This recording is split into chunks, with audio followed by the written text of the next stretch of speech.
My name is Ernesto Spira. Ernesto, I know you're the son of a survivor, of an Holocaust survivor. Both of my parents were Both of survivors. your parents. And I know this is a very special event, especially for you. So I want to know in a few words, what can you tell us about your mom and your father? What you remember about My those father days? was the person who never spoke about his experience. I guess because he was in Auschwitz for 3 years. His name? His name was Alfred. He was 3 years in Auschwitz.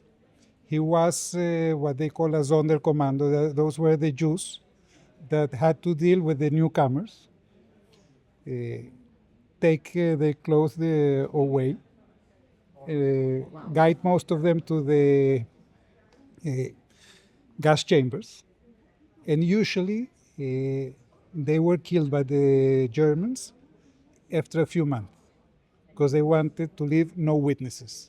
I don't know how my father made it. How he survived. He says that he knew that he would make it when they tattooed the number in his arm, because the number was 33066.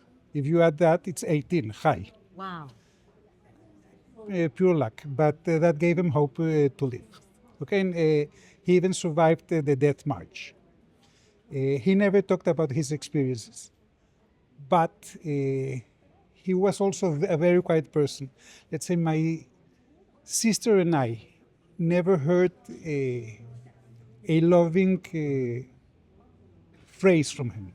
I love you, but he made himself be felt that he was always there for us. Maybe it was because of the trauma that showing feelings, it might be something that would lessen your probabilities of surviving. Maybe. My mother, on the other hand, her name was Trudy Spira. Her maiden name was Mangel. She, her mission of life was to speak about what she went through, even though she told me that as much details as we know less than 10% of what really happened to her. She was in Auschwitz a few months. She was there from May till December. She was 1944? 1944. Yes, till December, till January 1945. She was liberated by the Russians, by the Red Army in January 27th, 1945. For her, that was, her birthday, even though she was born on a different date.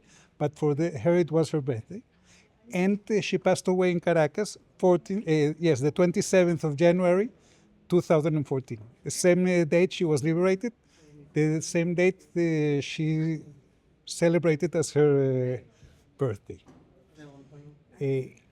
She went through many things. The Nazis there even did an experiment with her, because when she couldn't complete the quota of the work she was given, she was punished and she had to stand in snow for about 20 hours and holding weights of around 20 kilos. Her foot froze, so they did next day an experiment with her, how much pain can a person bear. So they amputated 3 of her toes in the right leg without anesthesia. That was the experiment. How much pain can a person endure? People or doctors over there thought that she wouldn't be able to sit. She did it. Afterwards, when she said, so you won't be able to walk without a cane. Until the day she passed away, she walked without a cane. She was a very resilient person, and she had no anger towards Germans. When she passed away, the person who gave the speech in the funeral home was the German ambassador. She was very close to him. And she always said that for every person that she found that wanted to hurt her, she found someone who wanted to help her.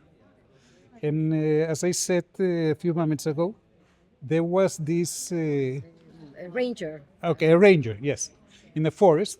He took my mother and her family from Slovakia to Czechia. He was a non-Jew and he risked his life to save a bunch of Jews. So again, she says that There was humanity. And yes, even though conditions were very bad, there was humanity. Even my uncle, my mother's brother, he says that when he was in the death march, there was a moment when he was ready to give up, to go out of the line, and he was ready to be shot.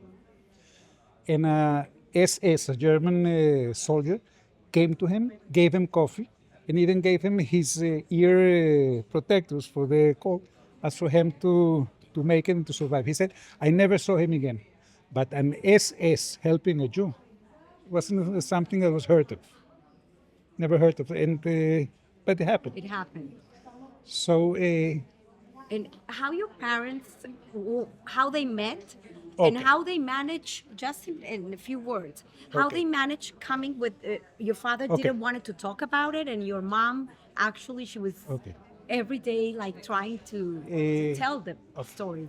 My mother and my uncle, when the war finished, my mother was 12, my uncle was 11. They they couldn't make it in school because those children that they sat with in the classroom, they were children, and because of the experiences they had in a few months, they became adults. And for them, you know, what's the worth of math, physics, chemistry, whatever? The name of the game is survival. Math doesn't do anything for me to survive.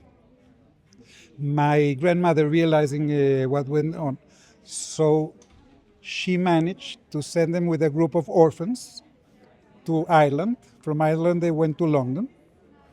In London, after a few months, they felt alone, so they went to Montreal. And in Montreal, they had a relative. So they worked, my mother worked, and my uncle studied in a yeshiva. And after 2 or 3 years, my mother said, enough is enough. I'm going to Israel. My mother is living there. And she went to Israel and left my uncle in Montreal. In 1955, my father, who was living in Venezuela, my father arrived in Venezuela in 1948. He got a visa to Brazil for 6 months. It wasn't renewed, so they told him go up north to Venezuela. Democracy is starting there with Romulo Gallegos. He went, he made his life there in Venezuela. 1955, he went to Israel for vacation. It's not a joke what I'm going to tell you now. My father's sister was my grandmother's best friend. So he liked very much my grandmother. So he married my mother. That's so nice. That's so nice. But how they one didn't want to talk about it, and I guess the it's other one I talked guess about it. it's How the was it at home? experience. I guess it's the experience Do you they remember? live. Not your father. My trying- father, never wanted to never. talk about it. A few details. But my mother opened up much more than him. But again, as I told you, she said that we know less than 10% of what she went through. What do you think about the importance of this event that the Coex Space and Anna Frank they're doing and Cadena about telling the world how many non-Jewish people helped, even though it was a risk? Uh, I guess there is humanity. We are human beings. And human beings can show the worst of themselves, but they also can show the best of themselves. And good people are always the bigger amount of people. So that's why we have many people that help Jews. Okay, we only know a bunch of them, but I'm sure there were many, many non-Jews who helped Jews. But let's say over here we have pictures of those who helped a big number of people.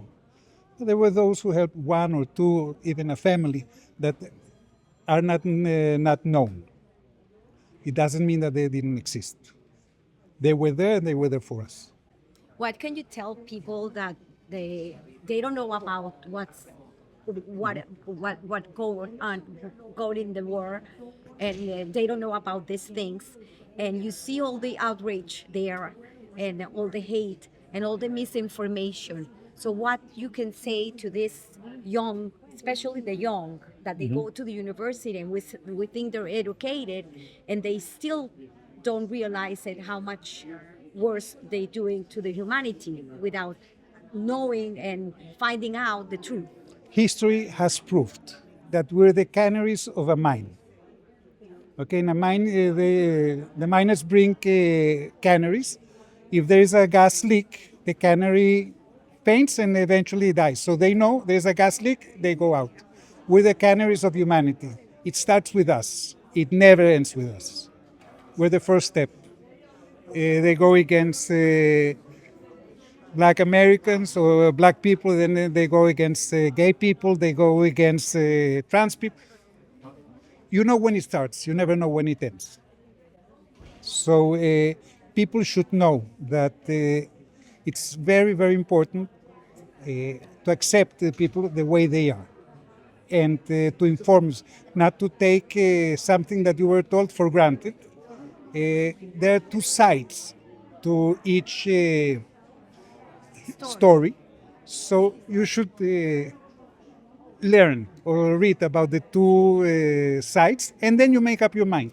But knowing only one part of the tale doesn't make you an expert and lets you decide what's right and what's wrong.